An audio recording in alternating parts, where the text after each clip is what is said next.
율법 학자들이 바리새파 사람들은 가까이 앉아서 예수께서 그 사람을 고쳐주는 바를 지켜보고 있었다. 그들은 예수께서 고쳐할 구실을 찾고 있었던 것이다. 예수께서 그들의 생각을 이미 아시고 손이 오그라진 사람에게 와서 모든 사람들이 보는 앞에서 서라 하고 말씀하셨다. 그 사람이 일어서 나오자 예수께서 바리새파 사람들과 율법학자들에게 말씀하셨다. 너희에게 한 가지 물어보겠다. 안식일을 선한 일을 하는 것이 옳으냐 아니면 악한 일을 하는 것이 옳으냐? 생명을 구하는 것이 옳으냐 아니면 생명을 파멸케 하는 것이 옳으냐? 예수께서 사람들을 일일이 둘러본 뒤에 그 사람에게 내 손을 펴라라고 말씀하셨다. 그러자 그 손이 정상으로 회복되었다. 예수께서 미워하는 자들에게 화가 치밀어 올라 예수를 죽일 모의를 시작하였다. 바로 그 무렵 예수께서는 기도하러 산에 올라가서 밤새 하나님께 기도하였고 날이 밝자 제자들은 한자리에 부르고 그 중에서 열두를 택하여 사도로 임명하셨다. 열두 사도는 베드로라는 이름을 받은 시몬, 그의 동생 안드레, 야고보, 요한, 빌리, 바돌로메, 마태, 도마, 알페오의 아들 야고보, 셀롯 당원 시몬, 야고보의 아들 유다, 나중에 예수를 배반할 가룟 유다 등이다. 예수께서 그들과 함께 산에서 내려와 평지에 이르시자 예수를 따르는 수많은 사람들이 곳에 모여 있다가 예수 일행을 둘러쌌다. 그들은 온 유대와 예루살렘과 해안 지방 투로와 사돈에서 예수 말씀을 들으러 오가나 병을 고치고자 온 사람들이었다. 예수께서는 더러운 귀신들을 쫓아내 주셨다. 모든 사람이 저마다 예수를 만지려고 야단이었다. 예수를 만지기만 하면 치료할 힘이 예수께에게 나와 그들을 모두 낫게 하였기 때문이다. 예수께서 제자들을 향해 말씀하셨다. 가난한 너희는 복이 있다. 하나님 나라가 너희의 것이다. 지금 배고픈 너희는 복이 있다. 너희가 만족하게 될 것이다. 지금 울고 있는 너희는 복이 있다. 너희가 기뻐하며 웃을 날이 올 것이다. 내 제자라는 이유로 사람들에게 미움을 받고 배척을 당하고 욕을 먹고 억울하게 유명을 쓰는 너희는 복이 있다. 그런 일을 너희에게 있거든 기뻐하고 즐거워하라. 하늘에서 큰 상을 받을 것이다. 옛 예언자들도 그 같은 일들을 당하였다. 그러나 너희 부자들의 화가 있다. 너희는 이미 이 세상의 온갖 행복을 다 누리고 있다. 너희는 배부른 자들에게 화가 있다. 너희는 지금 살이 찌고 호강하지만 비참하게 굶주릴 날이 닥쳐올 것이다. 지금 웃고 있는 자들은 화가 있다. 너희가 지금 태평하게 웃는 그 웃음은 실상 슬픔을 예고하는 것이다. 사람들에게 칭송받는 자들은 화가 있다. 거짓 예언자들에도 언제나 찬양을 받아왔다. 모두 내 말을 들으라. 너희 원수를 사랑하라. 너희를 미워하는 사람들에게 선을 행하라. 너희를 저주하는 사람들에게 복을 빌어주고 너희를 해를 끼치는 사람들을 위하여 기도하라. 만일 누가 네 한쪽에 뺨을 치거든 다른 쪽 뺨을 돌려대고 겉옷을 달라 하거든 속옷까지 줘라. 내가 구하는 사람들에게 주고 누가 내 것을 가져가거든 도로 찾으려고 애쓰지 말라. 남이 너희에게 해주기를 바라는 대로 너희가 먼저 남에게 해주라. 너희를 사랑하는 사람들만을 사랑해서 너희가 상을 받을 줄 아느냐. 죄인들도 자기 사랑하는 사람은 사랑한다. 너희에게 잘해주는 사람에게만 잘해준다면 그것이 그렇게 장한 일이겠느냐. 죄인들은 그만한 일은 하고 있다. 만일 너희가 되돌려 받을 수 있는 사람에게만 돈을 구워준다면 그게 무슨 선한 일이겠느냐. 악한 사람들도 되돌려 받을 수 있는 사람에게 친절하게 구워준다. 너희는 원수를 사랑하고 그들에게 선한 일을 하며 아무것도 바라지 말고 구워주라. 그러면 하늘에서 너희가 받을 보상이 줄 것이며 너희가 하나님의 자녀가 될 것이다. 하나님의 은혜를 모르는 사람에게나 약한 사람에게도 인자하시기 때문이다. 너희 아버지께서 자비로우신 것 같이 너희도 자비로운 사람이 되라. 남을 심판하지 말라. 그러면 너희도 심판을 받지 않을 것이다. 남을 정죄하지 말라. 그러면 너희도 정죄받지 않을 것이다. 남을 용서하라. 그러면 너희도 용서받을 것이다. 만일 너희가 남에게 주면 너희는 그것을 다시 얻을 것이다.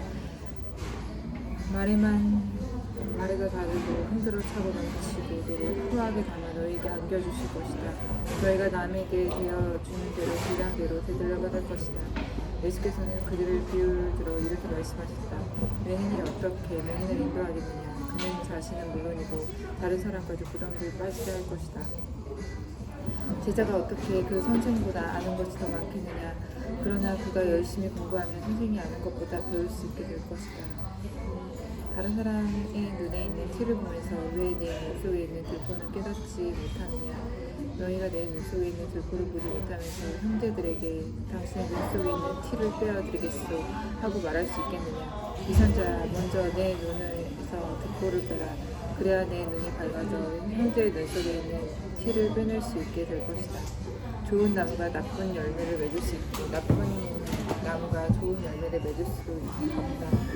그 맺는 열매를 보고 나무를 알게 된다. 무화과는 가시나무에서 나지 않고 포도를 가시덤불에서 딸 수 없다. 선한 사람은 그 선한 마음에서 선한 행동을 하고 악한 사람은 악한 것이 속에 숨어 있어서 악한 행동을 하는 것이다. 마음속에 들어오는 것이 입으로 흘러나오는 것이다. 너희는 내 말에 순종하지 않으면서 왜 나를 주님 주님 하고 부르느냐. 내가 와서 내 말에 듣고 순종하는 사람은 반석 위에 튼튼한 기초를 놓고 집을 짓는 사람과 같다. 홍수가 나서 물결이 그 집에 밀어닥치더라도 흔들리지 않고 서 있다. 튼튼한 지은 집이 이 때문이다.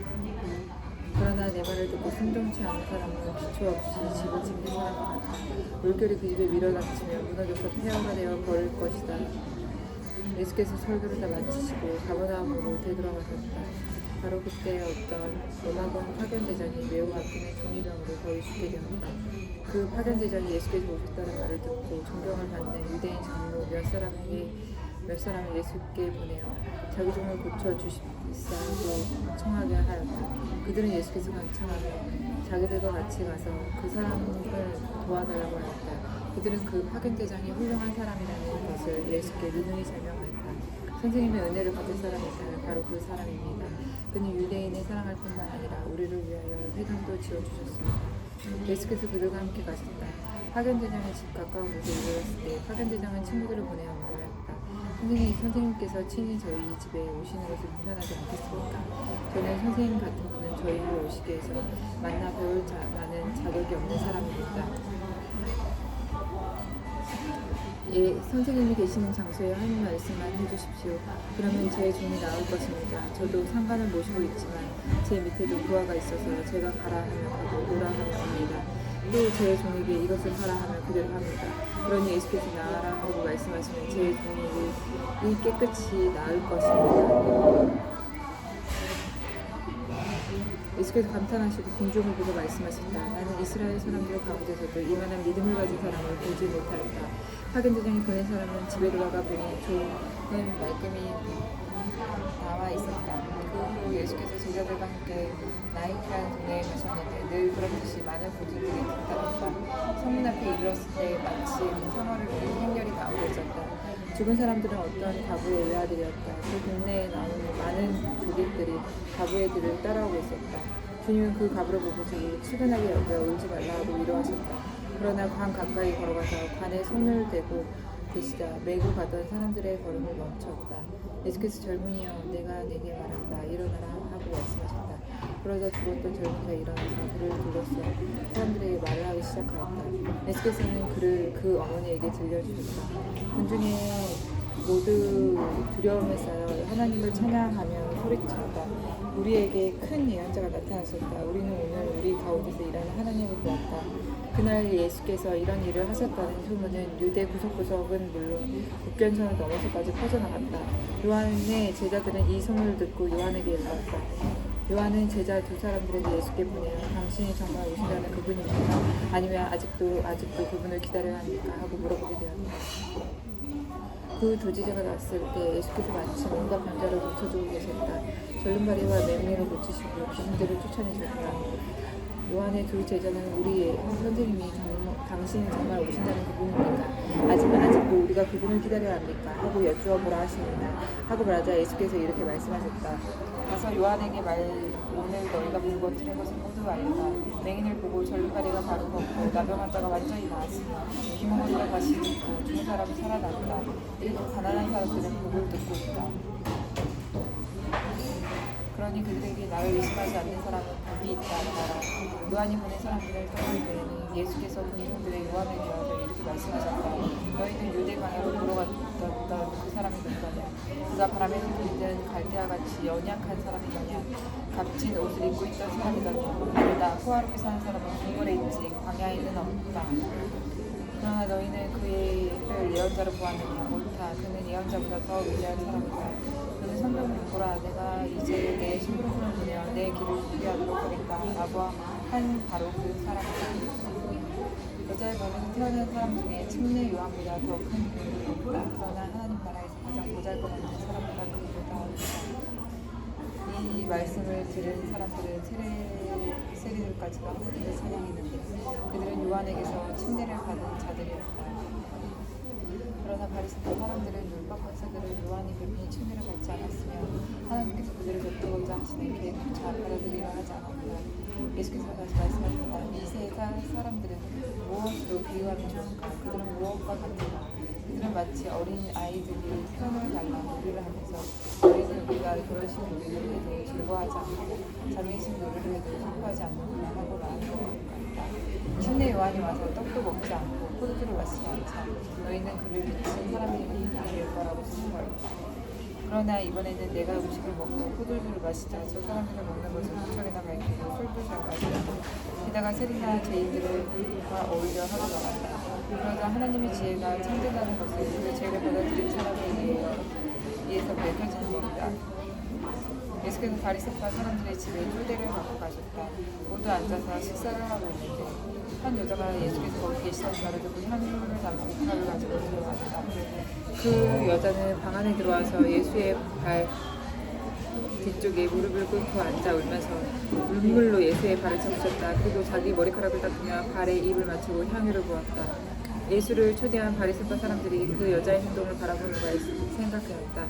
이것이야말로 예수가 예언자야 라는 증거로고 만일 참으로 하나님이 보낸 사람이면 이 여자가 어떤 분의 여자라는 것을 알게 아닌가. 예수께서 그의 생각을 아시고 말씀하신다. 시몬아, 내가 내게 할 말이 있다. 선생님 말씀하십시오 하고 시몬이 대답하자 예수께서 말씀하셨다. 어떤 돈놀이하는 사람에게 빚진 사람이 있었다. 한 사람은 500데나리온을 빚졌고 또 한 사람은 50데나리온을 빚졌다. 그러나 그 두 사람은 다 빚을 갚을 수 없게 되자 돈놀이하는 사람은 그들을 빚을 다 상감하여 주었다.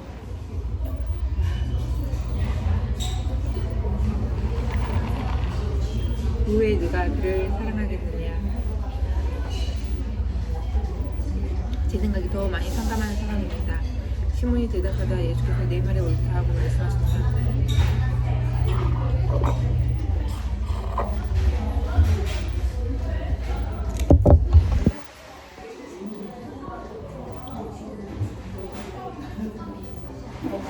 자, 예수께서 그 여자를 보시고 시몬에게 말씀하신다.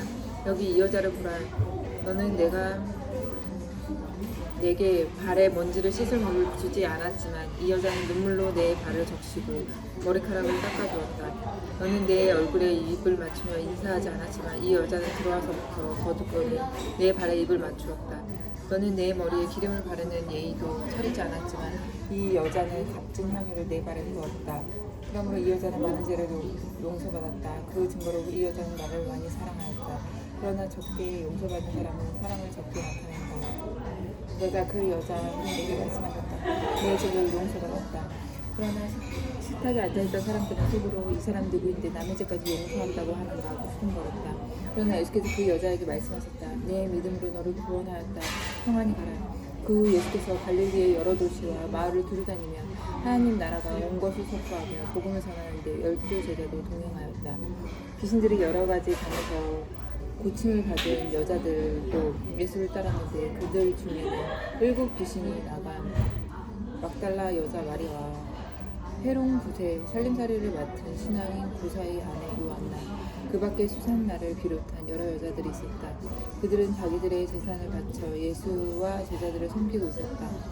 많은 사람들의 여러 동네에서 모여들자 예수께서 비유를 들어 말씀하셨다. 한 농부가 그의 밭에 씨를 뿌렸다. 그러나 어떤 것은 길가에 떨어져 밭에 밟히기도 하고 새들이 쪼아먹기도 했다. 어떤 것은 흙이 얕은 돌밭에 떨어져 싹은 났으나 물기가 없어 말라버렸다. 또 어떤 것은 가시덤불 속에 떨어졌는데 가시 나무들과 함께 자라 곧 그 숲을 막아버렸다. 그러자 어떤 것은 좋은 땅에 떨어져서 자라나 100배 열매에 맺었다. 좋은 땅이 되게 주세요. 이 비유를 들려주고 나서 예수께서는 누구든지 들을 귀가 있는 사람을 들으라 하고 말씀하셨다. 제자들이 이 비유의 뜻을 묻자 예수께서 말씀하셨다. 하나님께서 너희에게는 이 비유의 의미를 알 수 있도록 허락하셨다. 이 비유는 하나님 나라에 대한 많은 것을 말하고 있다. 그것은 이 군중들이 옛 예언자들이 예언한 대로 보아도 듣지 못하고 들어도 깨닫지 못한다. 이 비유의 뜻은 이러하다. 씨는 인간에게 주시는 하나님의 말씀이다. 씨가 길바닥에 떨어져 있다는 것은 말씀을 듣기는 하였으나 그 마음이 길바닥같이 굳어져 있어 곧 마귀가 와서 말씀을 빼앗기 때문에 믿지도 못하고 공부하지도 못하는 사람을 두고 하는 말이다. 씨가 돌밭에 떨어졌다는 말씀은 기쁘게 듣지만 믿음이 뿌리를 받고 자라지 못하는 사람을 두고 하는 말이다. 그들을 말씀을 옳다는 것을 알고 잠시 동안 믿기는 하지만 시험을 받을 때 떨어져 나간다. 씨가 가시덤불 속에 떨어져 있다는 것은 말씀을 듣기는 하였으나 생활에 대한 염려와 모아놓은 재물과 여러 가지 책임이나 세상 쾌락들에 휘말려 열매를 제대로 맺지 못하는 사람을 가리켜서 이르는 말이다. 그러나 씨가 좋은 땅에 떨어졌다는 것은 정직하고 선한 마음으로 말씀을 듣고 그 말씀을 기쁨으로 지켜나갈 뿐 아니라 다른 사람에게도 전함으로써 열매를 맺는 사람들을 두고 하는 말이다. 등불을 켜서 빛이 보이지 않도록 덮어두는 사람이 있겠느냐? 그런 사람들은 아무도 없다. 등불이 환하도록 비추도록 높은 데에 올려놓는다. 감추어져 드러나지 않을 것이란 아무것도 없다. 세상에 알려지지 않고 그냥 묻혀 버릴 비밀이란 하나도 없다. 예수의 어머니와 동생들이 예수를 만나러 왔을 때였는데 군중 때문에 집안에서 가르치고 계시는 예수에게까지 들어갈 수가 없었다. 그래서 어떤 사람이 예수께 선생님의 어머니와 형제들이 선생님을 만나려고 밖에서 기다립니다 하고 전하였다. 예수께서는 이렇게 말씀하셨다. 하나님의 말씀을 듣고 그들을 복종하는 사람들은 모두 내 어머니요 내 형제들이다. 하루는 예수께서 제자들과 함께 배를 이끌어 호수 건너편으로 가자 하고 말씀하셨다. 1인들이 호수를 건너가는 동안 예수께서 잠이 드셨다. 그러나 갑자기 바람이 일기 시작하더니 차차 폭풍으로 변하여 호수를 휘몰아쳤다. 배가 몰아치기 시작하다 매우 위태롭게 되자 제자들은 예수를 깨우며 선생님 우리가 곧 가라앉을 것 같습니다 하고 소리쳤다. 예수께서 폭풍을 향해 잠잠하라 말하자 파도가 가라앉고 모든 것이 고요해졌다. 예수께서 말씀하셨다. 너희의 믿음이 어디 있느냐? 제자들은 두려움과 놀라움으로 가득 차서 이분이 누구시기에 바다와 바람까지 걱정하는가 하고 서로 말하였다. 일행은 갈릴리 호수 건너편에 있는 가라사 지방에 닿았다. 예수께서 배에 내리시자 그곳에 사는 어떤 사람들이 마주치게 되었다. 그들은 오랫동안 귀신이 들려 옷을 입지도 않고 집도 없이 무덤 사이에 살고 있었다. 그는 예수를 보자 비명을 지르며 그 앞에 엎드려 지극히 높으신 하나님의 아들 예수여 저를 어떻게 하시렵니까? 제발 빕니다. 저를 괴롭히지 마시옵소서 하고 부르짖었다. 예수께서 이미 그 귀신에게 그 사람에게 나오라고 명령하셨기 때문이었다. 귀신은 가끔 그를 사로잡기 때문에 새 사슬과 새 고랑으로 묶고 지켰으나 그 사람들은 그것을 끊고 귀신을 몰려 광야로 뛰어가곤 하였다. 예수께서 내 이름 무엇이냐 하고 물으시자 그는 군대입니다 하고 대답하였다. 수천 명의 귀신들이 그 사람에게 붙어 있었기 때문이다. 귀신들은 자기들에게 무저갱으로 들어가라는 명령만을 내리지 말아달라고 계속 빌었다. 마침 그곳에 가까운 산기슭을 놓아서 기르는 큰 돼지떼가 있었다. 귀신들이 자기들이 그 돼지 속으로 들어가게 해달라고 간청하였다. 예수께서 허락하시자 귀신들이 그 사람에게 나와 돼지들 속으로 들어갔다. 그러자 그 은돼지떼가 산비탈에 내려가다 호수에 빠져 죽고 말았다. 돼지 치던 사람들이 가까운 시내로 달려가자 돼지가 빠져 죽었다는 소식을 알렸다. 사람들은 무슨 일인가 일어나를 보려고 나왔다가 귀신이 들렸던 사람의 옷을 입고 멀쩡하게 예수의 발 앞에 조용히 앉아있는 것을 보자 무릎을 질렸다. 이 일을 처음부터 본 사람이 나서서 귀신 들렸던 사람들이 어떻게 낫게 되었는가 사람들이 알려졌다. 그 사람들은 몹시 두려워하며 예수께서 떠나달라고 간청하였다. 예수께서는 되돌아가려고 배에 오르셨다. 그때 귀신이 들렸던 사람은 따라가게 해달라고 요청하였으나 예수께서는 그를 돌려보내며 말씀하셨다. 네 가족에게 돌아가 하나님께서 네게 얼마나 놀라운 일을 행하셨는가 알려주어라. 그는 은신에 돌아다니면서 예수께서 베푸신 놀라운 일을 모두에게 일렀다. 예수께서 돌아오시자 기다리고 있던 군중들은 모두 반갑게 영접하였다. 그때 회당 책임자인 야이로라는 사람이 와서 예수의 발 앞에 엎드려 자기 집에 함께 가자고 애원하였다. 그의 하나밖에 없는 12살 난 어린 딸이 죽어가고 있기 때문이었다. 예수께서 그의 집에 향해 가시자 군중들이 에워싸면서 따라갔다. 예수께서 걸어갔을 때 어떤 여자가 뒤에 와서 예수의 옷에 손을 대었다. 그 여자는 12해 동안 사흘로 고생하여 오면서 여러 의사들부터 치료를 받느라 재산을 다 써버렸으니 고치지 못하였다. 그러나 그 여자가 예수의 옷단을 만지는 순간 하얗게 비쳤다.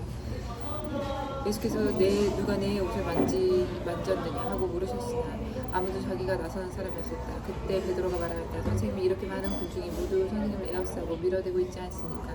예수께서 말씀하셨다. 아니다. 누가 내 옷에 손을 댄 것이 틀림없다. 내게서 능력이 나온 것을 내가 안다. 그 여자는 더 이상 숨길 것이 없다고 알면서 예수 앞에 엎드려 옷을 만진 이유와 병이 곧 나은 사실을 모든 사람 앞에서 말하였다. 예수께서 그 여자에게 말씀하셨다. 딸아, 네 믿음이 너를 위하였다.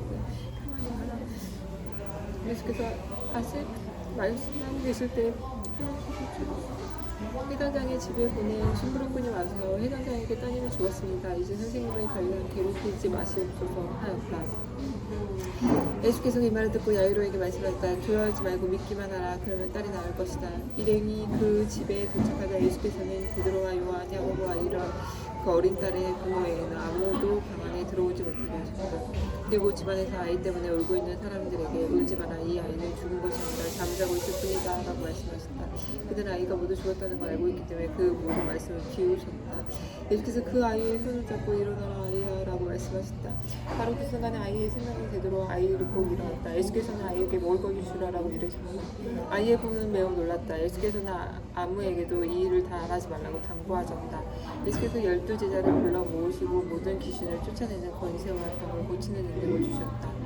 예수께서 12제자를 불러 모으시고 모든 귀신을 쫓아내는 권세와 병을 고치는 능력을 주셨다.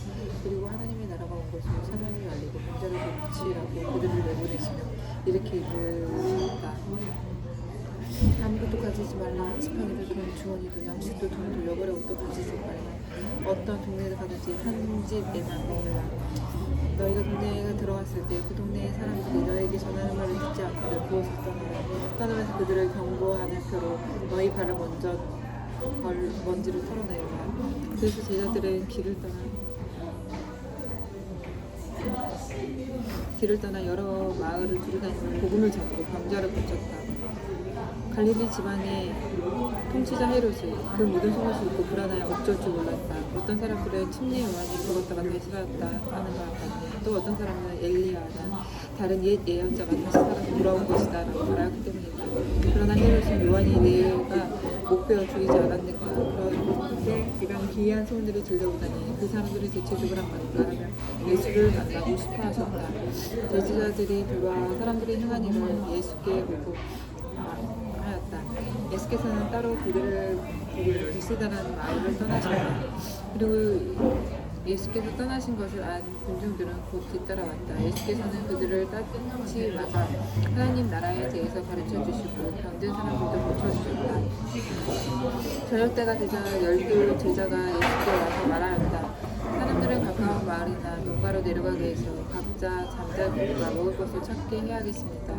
여기는 외진 벌판이니 말입니다. 그러자 예수께서 너희가 그들에게 먹을 것을 주라고 말씀하셨다. 제자들이 대답하였다. 너희에게는 딱 5덩이와 물고기 2마리밖에 없습니다. 어디 가서 이 많은 군중들을 먹을 것을 사오라고 하십니까? 거기에는 남자만 해도 5,000명가량이나 있었다.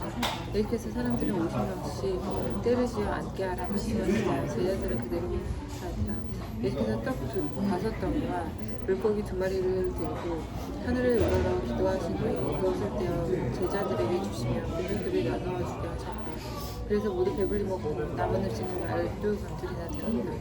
어느 날 예수께서 혼자 기도하시다가 가까이 있는 제자들에게 사람들이 나를 누구라고 하느냐 물었다. 그들이 말했다. 침례 요한이라 합니다. 그러나 또 어떤 이들은 엘리야라고도 하고 또 옛 예언자가 죽었다가 다시 살아났다고 하는 사람들이 있습니다. 그러자 예수께서 다시 물으셨으며 너희는 나를 누구라고 생각하느냐? 베드로가 하나님이 보내신 그리스도이십니다 라고 대답하였다. 예수께서 이 말을 듣고 아무에게도 하지 말라고 제자들을 엄하게 이르시고 인자는 많은 고난을 겪고 유대 지도자들의 장로들과 대제사장들과 율법학 자들에게 배척을 받아 죽임을 당할 것이다. 그리고 사흘 만에 다시 살아날 것이다. 라고 말씀하셨다. 그러나 모든 사람들이 이렇게 말씀했다. 누군지 나를 따라오거든 욕망과 편안한 것을 다 버리고 날마다 자기 십자가를 지고 나를 따르며 누구든지 나를 위하여 목숨을 버리는 사람은 구원을 받을 것이지만 자기 목숨을 보존하는 사람은 잃을 것이다. 사람이 온 백성을 온 세상을 다 얻는다고 해도 자기가 목숨을 잃어버리거나 망친다면 무슨 유익이 있겠느냐. 누구든지 나와 내 말을 부끄럽게 여기면 인자도 나와 아버지와 거룩한 천사들의 영광으로 올 때 그 사람을 부끄럽게 여길 것이다. 내가 분명히 말한다. 여기 있는 사람들 중에 죽기 전에 하나님의 나라를 볼 사람도 있을 것이다. 이 말씀을 하신 지 여드레 후에 예수께서 베드로와 야고보와 요한을 데리고 기도하러 산에 올라가셨다. 그러자 기도하는 동안 예수의 얼굴을 운동으로 변하고 옷 또한 헤어져 눈부시게 빛났다. 그러더니 두 사람이 나타나서 예수와 이야기를 하였다. 그들은 모세와 엘리야였다. 영광스러운 빛에 감싸인 그들의 예수께서 하나님의 계획을 이루시기 위해 예루살렘에 죽으실 일을 이야기하고 있었다. 그때 베드로와 다른 제자들은 피곤하여 잠들어 있다가 깨어나 빛체와 영광이 쌓여있는 예수의 모습과 그곳에 함께 서 있는 두 사람을 보았다. 모세와 엘리야를 떠나려고 하자 베드로는 무슨 말을 해야 할지 몰라서 불쑥 이렇게 말하였다. 선생님, 우리가 어떻게 하면 살면 어떻게 좋겠습니까? 그러자 여기 천막셋을 지어 하나에는 선생님을, 하나는 모세를, 하나는 엘리야를 모시도록 하겠습니다. 베드로가 이렇게 말하는 동안 구름이 일어나더니 그들을 덮었다. 베드로는 구름 속으로 들어갔다. 그때 구름 속에서 음성이 들려왔다. 이는 내 아들이여 내가 택한 자들이라. 너희가 그들의 말을 들으라. 그 음성을 들은 후에 제자들이 보니 예수만 거기 계셨다. 그들은 자기들이 본 것을 얼마 동안 아무에게도 말하지 않았다. 다음 날 그들은 산에서 내려오자 수많은 군중들이 예수를 맞이하였다. 그때 군중 가운데서 한 사람이 소리질렀다.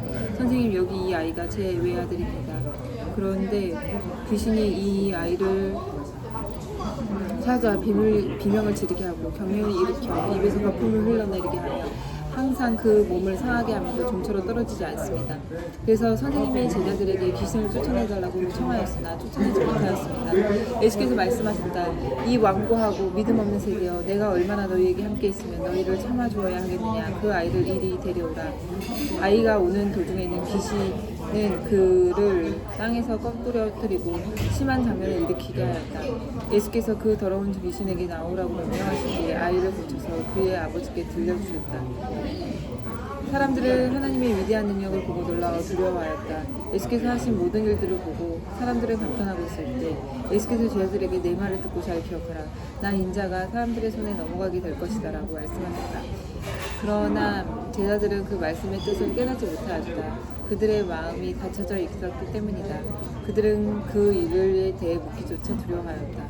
제자들 사이에서 누가 자기들 중에 제일 높으냐 하는 것으로 말다툼이 벌어졌다. 예수께서 그들의 생각을 하시고 어린 아이 하나 곁에 세운 다음에 제자들에게 말씀하셨다.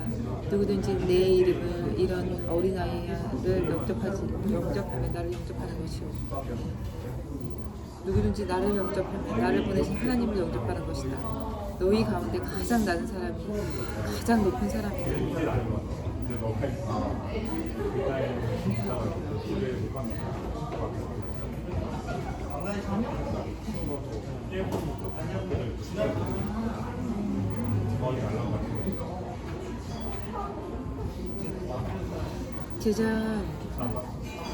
제자 요한이 예수께 와서 말하였다.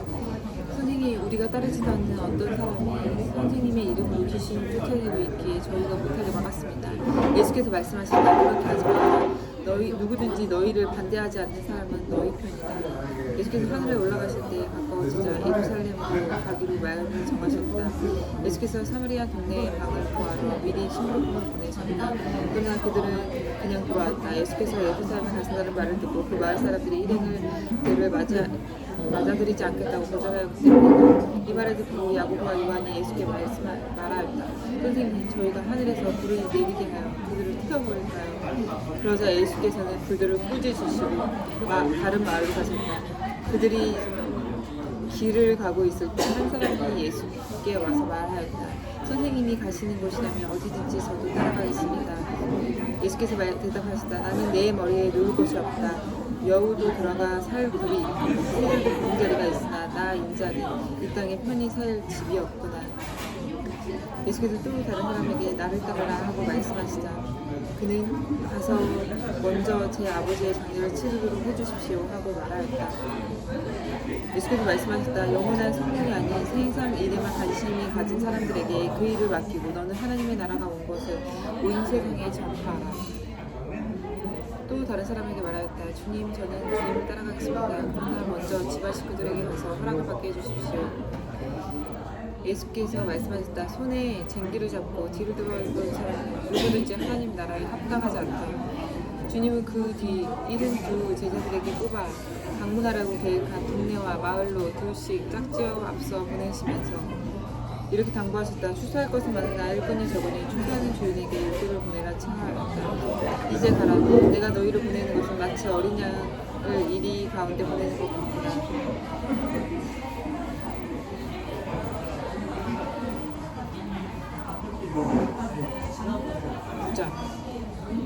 오늘은 누가복음 6장에서 9장까지 읽었습니다. 끝.